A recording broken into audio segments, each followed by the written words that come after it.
Hey YouTube, this is Stryker Shaka of Strikeforce Gaming.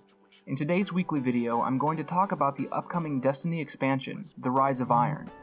As some of you know, I am a huge Destiny fan, having logged close to 2,000 hours, and I personally cannot wait to get my hands on the latest expansion. There are so many reasons to be stoked about the new DLC, from new weapons and armor to, of course, a new raid. Those aren't the only things to be excited about though, so today I'm going to give you my top 5 reasons to get pumped for the Rise of Iron and the future of Destiny. Make sure you hit the like button if you enjoy the video. Reason 1. Legacy consoles are getting the axe. Yup, if you haven't heard it already, you live under a rock. Xbox 360 and PlayStation 3 owners will no longer be receiving DLC for their copies of Destiny. On top of the end of DLC, events like Iron Banner and Trials of Osiris are gone as well. So why is this good? Well, the fact is, Bungie and other developers out there cannot support these legacy consoles forever. They had to eventually cut ties with the old consoles in order to really make their games shine. So what does this mean for Destiny? Well, not much will change, I'd imagine, in the forthcoming Rise of Iron expansion, but if I had to guess, I'd say we'll be getting a substantial upgrade to vault space and possibly a small texture upgrade across the board.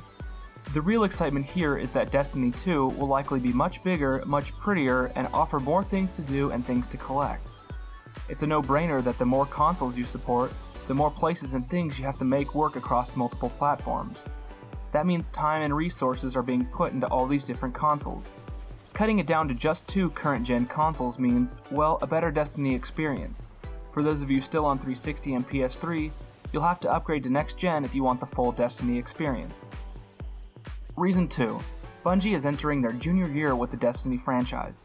There's no questioning that Destiny has had some hiccups. For us dedicated players, it's almost as if we've been microwaved over the last 2 years. When broken things start to feel like they're finally working, Bungie tends to overcompensate somewhere else and the game feels broken once again. Vault space is a perfect example of this problem.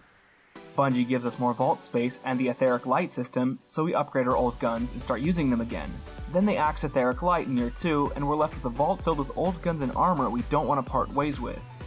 With a later patch though, Bungie learned the lesson and upgraded vault space once again and introduced Infusion.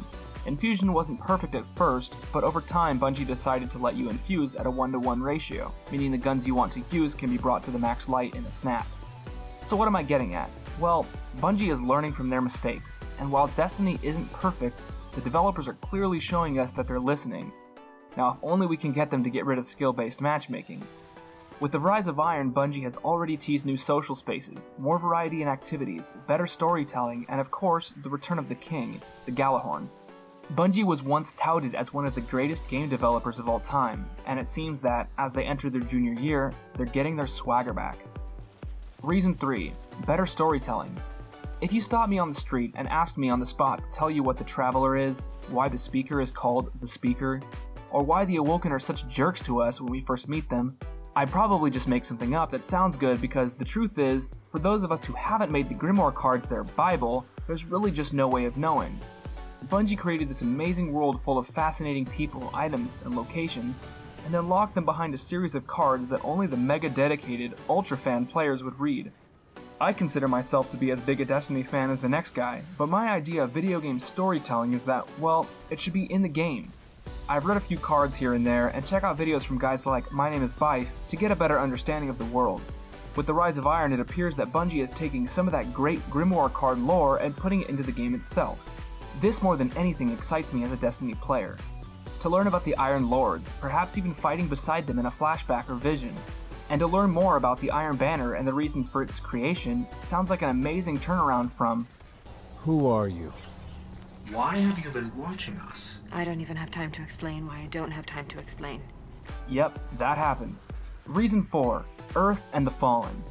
I personally could never wrap my head around the small amount of playable content that took place on Earth in years 1 and 2. With the Rise of Iron, we're going to explore more of old Russia. It's hard to fully understand what exactly the darkness did to Earth if we can't get out there and see it for ourselves. It looks like for the first time since launch, we'll be getting new playable spaces on Earth that aren't Crucible maps. What's more is we'll finally get a deeper look at the Fallen, the scavengers that have taken over the wastelands of the Cosmodrome and beyond. Honestly, do we really even know anything about the Fallen other than that they're obsessed with our old junk? it looks like that's about to change, as Rise of Iron is focused on a new breed of hybrid Fallen, obsessed with Vex technology. I would have been okay with them just being regular old Fallen, but it'll be nice to fight enemies with new weapons and new abilities. Reason 5. More Destiny. If you're like me, you just love playing Destiny. I'd argue that everything else aside, Destiny is just a damn fun game to play. Guns feel powerful, supers feel super, and the game is just downright addicting. My time in the game doesn't even come close to some of you diehards out there. I still haven't collected all the guns and armor on my list, and with the Rise of Iron, there's going to be even more things to collect, places to see, and enemies to destroy. We're getting a new raid, new social space, new story, and new loot. Gjallarhorn is back and, hopefully, better than ever. It's the perfect time to get into Destiny, and the perfect time for new players to join our incredible community. I'm excited as hell to get my hands on the new content. Well, that's it for this video, guys. If you enjoyed the video, make sure you hit the like button. If you haven't subscribed yet and want to see more videos like this, make sure you subscribe before heading out. We'll be doing many more Destiny videos in the future, covering the launch of the Rise of Iron and more. Let us know in the comments below what you're excited about for Destiny Year 3. As always, if you need any help in Destiny, whether it be hunting down a specific gun, leveling your characters, beating a raid, or if you just want to jump in the Crucible with us, send a message or drop a comment below. This has been Stryker Shaka of Strikeforce Gaming. Thanks for watching, guys. We'll see you in the tower.